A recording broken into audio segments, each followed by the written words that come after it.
Right, good morning. Today we're going to work on some kicking from hand.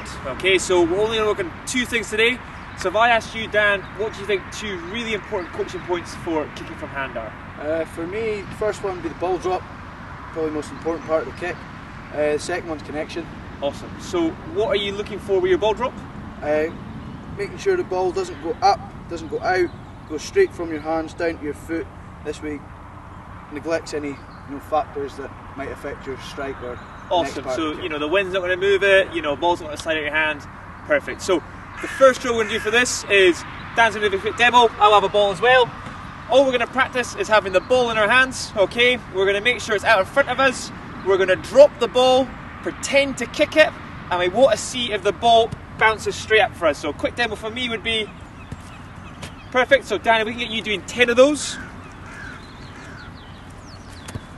Lovely. Ball went a little bit to the side though. We want to try and get it straight up and down. Not bad.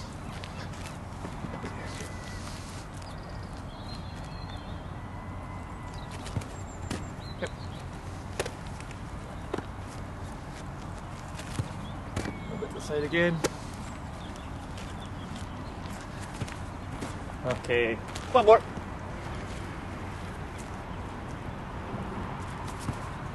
Awesome. How do they feel, Dan? Yeah, pretty good. Through the winter I normally kick with a lower trajectory, so that's why I was dropping it a little bit further forward, but keeping it up, a little bit better. So. Anything you think you forgot to do? Sort of readjusting my hands. I do quite a lot, and I've been telling myself to stop doing it, but I forgot that, so that's something I forgot. Cool. One thing for coaches at home, if anyone noticed, he only practiced with his right foot, so his dominant foot. So what I want to see this time is, I want to see you do 5 drops, but on your left-hand side, because we want all our kickers to be able to use both feet as they're going up to the level. So nice and quick, just 5 this time on your left-hand side with your left foot swing, and see if the ball drops just as good.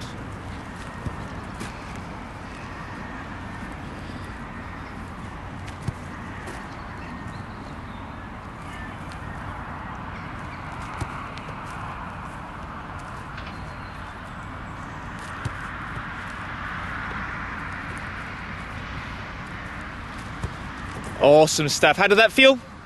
Awkward, but get there. Nice. Okay.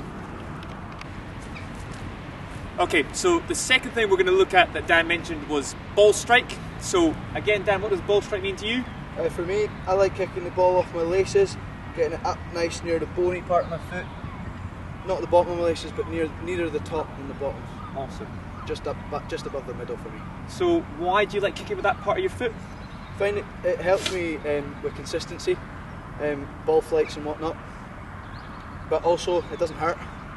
If you kick it off your toes, it's going to hurt. If you kick it off your shin, it might hurt. But so no toe pokes. No toe pokes. Awesome. So we're going to use tennis balls for this. Dan's quite a good kicker of the ball, so this is just a way of increasing the difficulty, and you find you'll hit that sweeter spot of the ball with this. You'll find it really easy with that. So Dan, same again. You can do 5 each leg, and just using the tennis balls. And then we'll do another 5 with the rugby balls afterwards. Happy with that? Sweet. Right, at your own speed.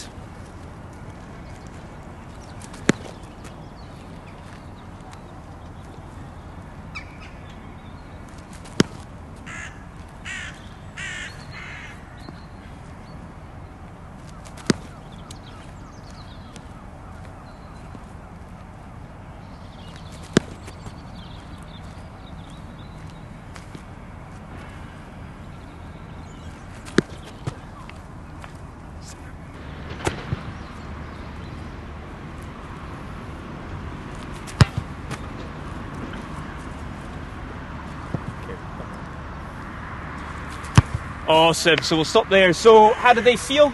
I had a couple off my left foot, which par for the course off your weak foot, but all in all, felt like the strike was greatly improved on the rugby balls, having used the tennis ball and getting them nice and sweet. Awesome. And how often would you say you practice this on a given week? Given week, once, maybe twice if I'm really keen, but normally once a week for me. Ideal. And how would you practice it at home if you didn't have rugby balls or tennis balls? So normally I'd kick off a wall or even into a bush, but one thing that I found useful for me was I play a little bit of golf, so I had a golf net at home. Set that up and kick rugby balls into it, gives you them straight back. So cheap alternative, but it's a nice wee addition as well. And could you use a football? Okay, so if you are lucky enough to have siblings, parents or friends that you're going to be spending Christmas with and you want a little bit of competition, here's a little setup we've made. Basically we've got 4 scoring zones, so from the furthest away pole to the next one in would be 4 points, and as you come in 3, 2 and 1 point. Okay, we're lucky enough to have poles at the club, but you could use cones, jumpers, whatever you can have to mark out a distance. Okay, we're going to get 6 kicks each, and it's going to be the highest score wins. Okay, now as we said in the last video, Dan's quite a competent kicker, so we're going to have a mix of rugby balls, odd shaped balls and tennis balls. Okay, so let's give this a whirl. Dan, you can go first. 6 kicks.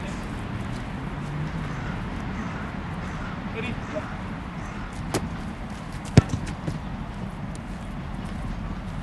Yo, pois.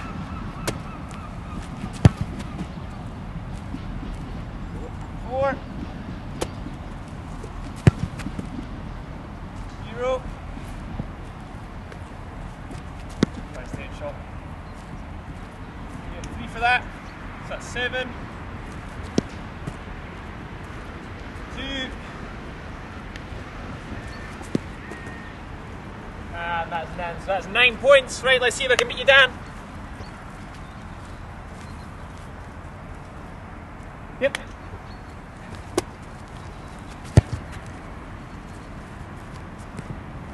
0.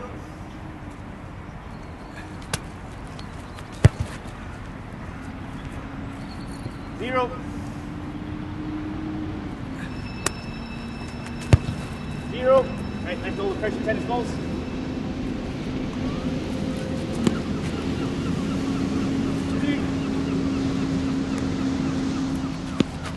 0. And 2, so a total of 4. So if we can take one thing from that, Dan's going to be doing all the kicking this year for Ross. Time for me to hang the boots up and pass them on. How would you progress that if you were playing at home? If I was playing at home, I'd make the area slightly shorter, slightly squeeze them together. As well as that, I'd obviously switch over to the other side, work my other leg, but make the zones a little bit bigger to give myself a little bit of, encouragement that I'm doing okay. Awesome. Little challenge for you at home. If you can do it with your non-dominant foot, you get a double the scoring points. Anything from you, Dan, to finish up? Nah, practice.